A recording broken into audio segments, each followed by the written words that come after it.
Quick Slants is presented by your local New England Honda dealers.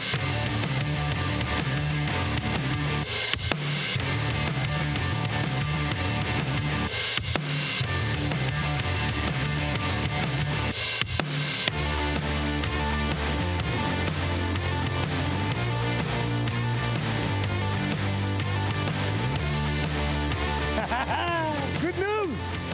In the words of the great Joe Castiglione, got him!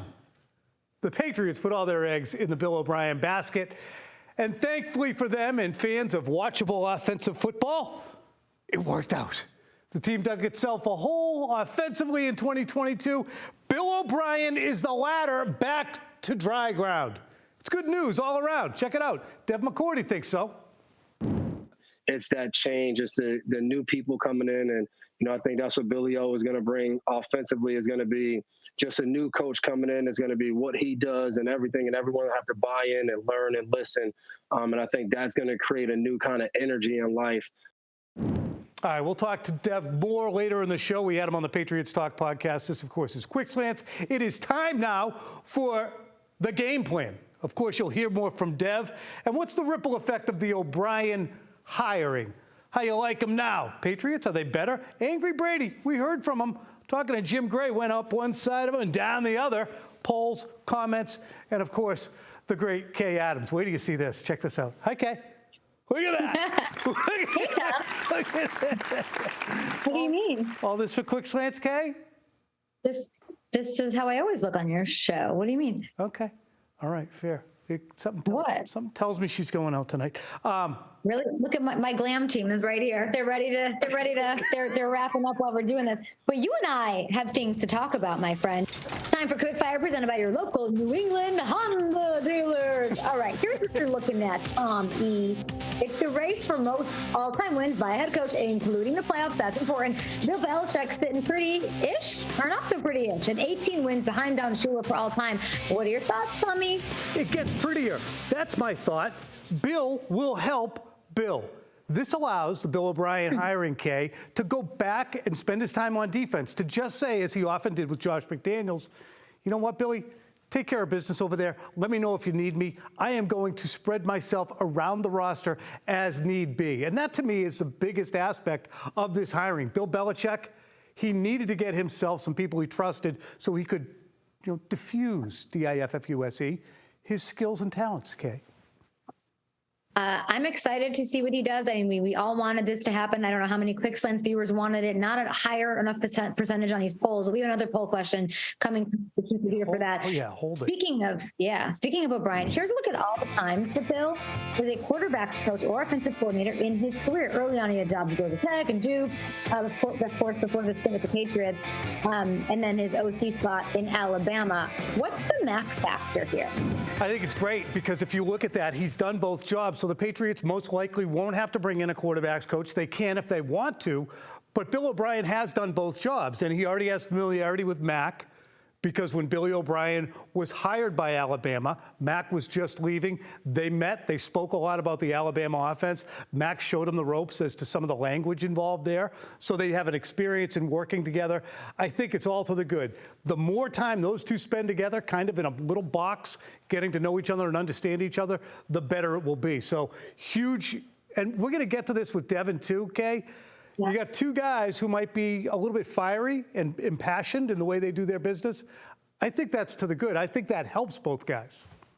I think it does too. And they need some sort of spark. There are so many moments that even just that was necessary. And he's got that OC mindset and he's been successful. So I think it's a total slam dunk for O'Brien. I'm curious to hear the thoughts of Devin, and you better tell him I say hi next time you talk to him. Now, let's go to Tom Brady. This I can't believe we're not starting with this. He's on Let's Go last night. I thought this was a hack. I thought this was somebody splicing it together, having some fun on an editing machine. No, this is Tom Brady with Jim Gray, sounding more than a bit perturbed about his future. I found that amusing as hell. I now know why he calls him Scratchy. It explains it because he scratches. And you know what? For all you people who think Jim Gray's somebody you don't adore, I love that he's completely unflappable. It didn't even bother him. It didn't. He really doesn't know. I've talked to some people in the last 24 hours, and they're like, he is really just trying to get himself together and figure out what's next. It was indicated to me, though, that of all the places that he might land, New England is not going to be one of them. Really? Really? So it's out of the running. Out of the running. It depends on what he wants, but at a certain point, I could say I want $1 billion. It's not available for me. So what's available to him? What seat makes sense? And if none makes sense, then I would be just as perturbed at a scratchy question. So I get it, Tom. All right, next we have Stephon Diggs. This is the tweet after the loss. He goes, it's easy to criticize my reaction more than the result. I care. Stephon Diggs, always emotional, but Tom, he tried to leave the stadium before everybody else. You know what? It's not only that. It is, if everyone cares about the result and is dissatisfied with the way Josh Allen is playing, well, then just set up a procession line like it's awake and go back and flap your arms at him and yell at him.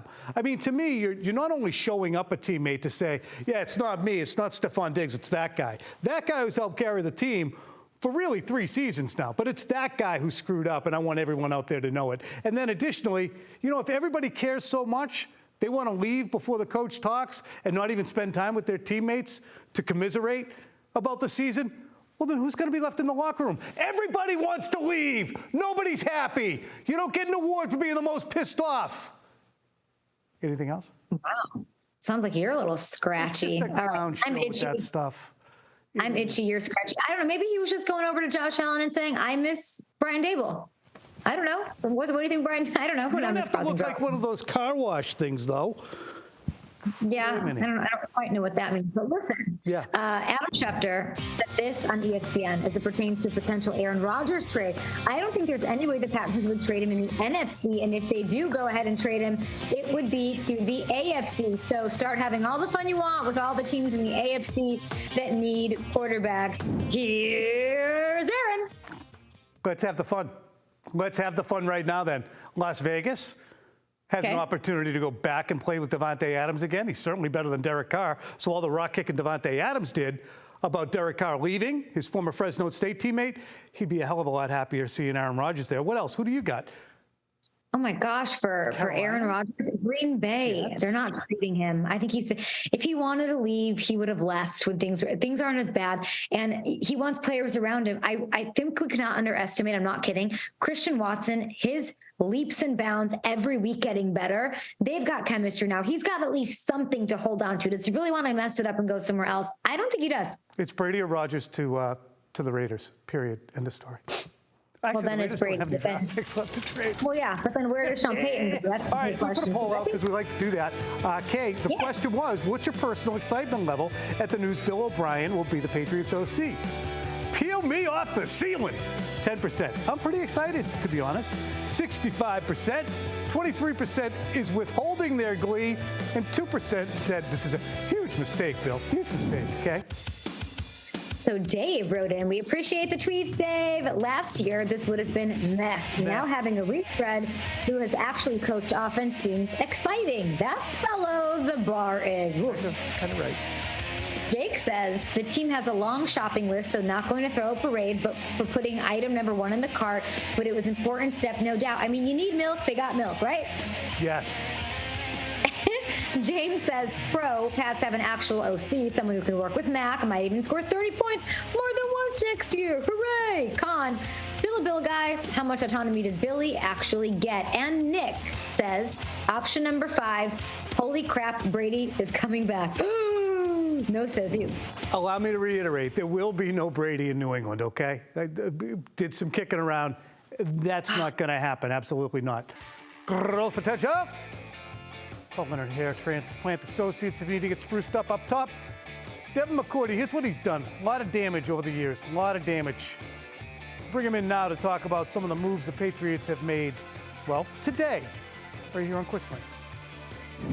First things first, what should Patriots fans like about the hiring of Bill O'Brien? Oh, man, Billy O's my guy. It's funny. I just saw Billy O's brother at an event, and I was like, man, your brother's a hot topic right now. He's like, I don't know anything. I got nothing to do with that. So it's fun just to see him back. I think, for me, obviously, young when he was here as the OC. But I think obviously the video that will be going viral today is him and Tom and my college roommate Taekwon Underwood on the sideline. But I think the reason I always think that's funny is because that's Billy O, passionate, super competitive, a guy that you can talk trash to in practice, back and forth throughout training camp. And he always welcomed that. And I think that was a lot of fun as a younger player coming into the NFL, not knowing what to expect, and just seeing just the passion and fire come from an offensive coordinator, a guy that's on the sideline. The production speaks for itself. So a lot of people should be happy and excited, having him back in town. Devin, you talk about the passion and the trash talking that you might get, or the Patriots might get, from Bill O'Brien next year and moving forward as offense coordinator. Obviously, the quarterback for the Patriots, Mac Jones, he's a passionate guy. We've seen some emotion from him too. You know him well. You've been in a lot of captains meetings with him this past year. How do you think those two will work together? I think it would be great. I think a lot of times we assume how relationships will go, but I think relationships are built. And I think obviously they're going to have a connection with all of the Alabama stuff, Billy O just coming from there. And, obviously Mac being 2 years removed. But I think they'll have an opportunity to build a relationship, and that'll form into whatever is best for them and the team. For Mac, he must look at this and say, well, this is good. This is what I hoped for. This is what I expected. And now I can build on what I was doing in 2021. How far away is the offense from getting back to where they were? I think there's some quality control issues that they have. They just weren't as precise as you would hope and as disciplined. But once that gets cleared up, it looks like they have plenty of players, Dev. Yeah, I always see football. I think, listen, if this offense was coming off the best year ever, we would all be sitting here saying, this is what they're going to do next year. Like what the Patriots did on offense last year doesn't really matter. I think every year is something new. We can look throughout the whole, the whole NFL and watch teams like the Buffalo Bills continuously put up points every week. They were playing great against everybody on offense. You turn on the game last week against Cincinnati, they scored 10 points. Like it just doesn't matter. It's all about what do you do each year. So, I think the building blocks will be there. I think you're going to have a lot of people ready to get after it and excited, for the season. I think, I spoke about it at the end of last year. The results weren't where they needed to be. When your team falls short in the playoffs, you don't finish with a winning record. There's going to be changes. And I think with changes comes the unknown, and with changes also comes excitement. Every year you see that. We just went through that after the 2020 season when we had an influx of free agents coming. There was a whole new kind of momentum and life brought in. And it was still unknown. Like no one knew how everything was going to work out or what guys were going to do. But it's that change. It's the new people coming in. And, I think that's what Billy O is going to bring offensively, is going to be just a new coach coming in. Is going to be what he does and everything. And everyone will have to buy in and learn and listen. And I think that's going to create a new kind of energy in life, because that's what, you're going to see that for what is it, like 10 or 12 teams that are going to be hiring new offensive and defensive coordinators. Like, you're going to see that across the board this year. And for each one of those teams, it's going to be, well, they were this way last year. Like, what's going to be different? Are they going to, and no one knows yet. Like, it's all going to be a work in progress. And I think all Patriots fans should be excited to see what that looks like. Because like you said, Tom, there's a lot of young, talented guys on that roster. And you were able to see that this year and, in different segments and different times throughout the season. So as a fan, I would be excited watching that. You playing next year? I'm going to take, a lot of times people say I'm going to take some time. I'm going to take a lot of time and figure out what's next. And, obviously for me, I think, when the season ended, I had an opportunity to kind of see what, I might want to do next. And, I've been just taking advantage of that, going on CBS, going on NFL Network, and just having fun of seeing what that feels like. And, I think one of the coolest things about that is just being around just great guys, like obviously guys that are doing, very highly in their profession now as broadcasters and TV stuff. But I mean, around legends, around guys like Phil Simms growing up in the New York area and New Jersey area and seeing what he is. And then like guys like Michael Irvin, who I was a huge Cowboys fan growing up.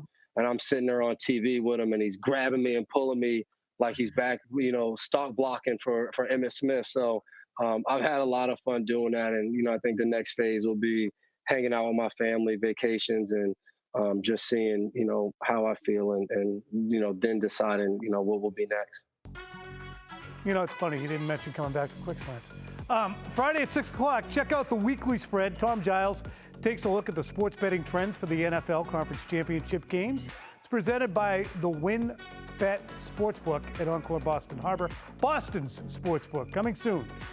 And coming real soon is the tail end of this program, in which we detail just what are the Patriots missing in terms of making the leap from meh to pretty good.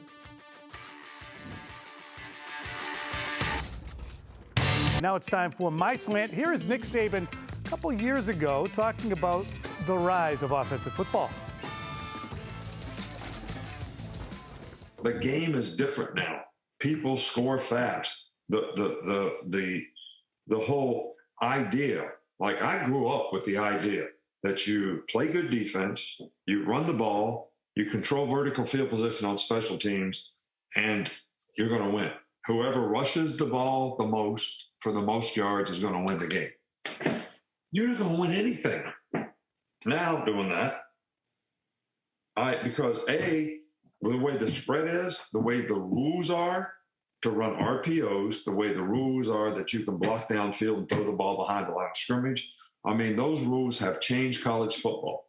And no huddle fastball has changed college football.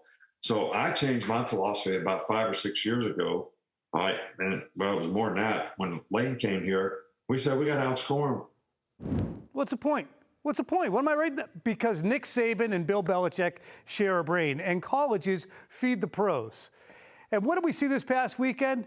The 8 teams that played and the 4 that played next weekend, well, they all had an actual offensive coordinator, and all of them had head coaches who specialized in offense on their way up. In fact, only 4 head coaches who came up as defensive guys, Pete Carroll, Brandon Staley, Todd Bowles, Sean McDermott, they're the only 4 who got their teams into the 14-team playoff field.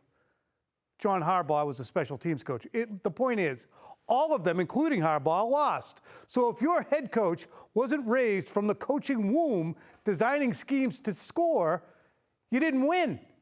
The best teams are not only the most prolific, they are also the most situationally efficient or smart. Check this out. What do I mean by that? The Chiefs, first, points per game. Second, red zone efficiency. Second on third down. You can see all those numbers there. Those are the 4 teams left. That is what it's all about, offensive efficiency and scoring points. And you can romanticize the Patriots' 13-3 Super Bowl win back over the Rams and call it the proof that defense can still carry the day. But to get to that game, the Patriots needed 3 third-and-10 conversions against Kansas City. And they got them because they had Gronkowski and Edelman and Tom Brady orchestrating those plays. In 2022, just 4 seasons removed from that 2018 game, the Patriots were a penalty-plagued, unimaginative team that was unable to get plays in on time, had no precision, and could be knee-bucklingly dumb. Installing a real offensive coordinator is going to make this team take the first steps to getting good. They're probably still, a few stations away from the stop that says competent, but at least they're on their way. Jane Fonda, I'd like to hear from you. 80 for Brady. I'm laughing. I'm so tired. I'm laughing. Good looking. Hello, ladies. Hi. Hi. Jane. I think you're good looking too, Jane. Anyway, 80 for Brady. God bless him. I'm going to promote the hell out of that thing now that Jane Fonda's chasing me.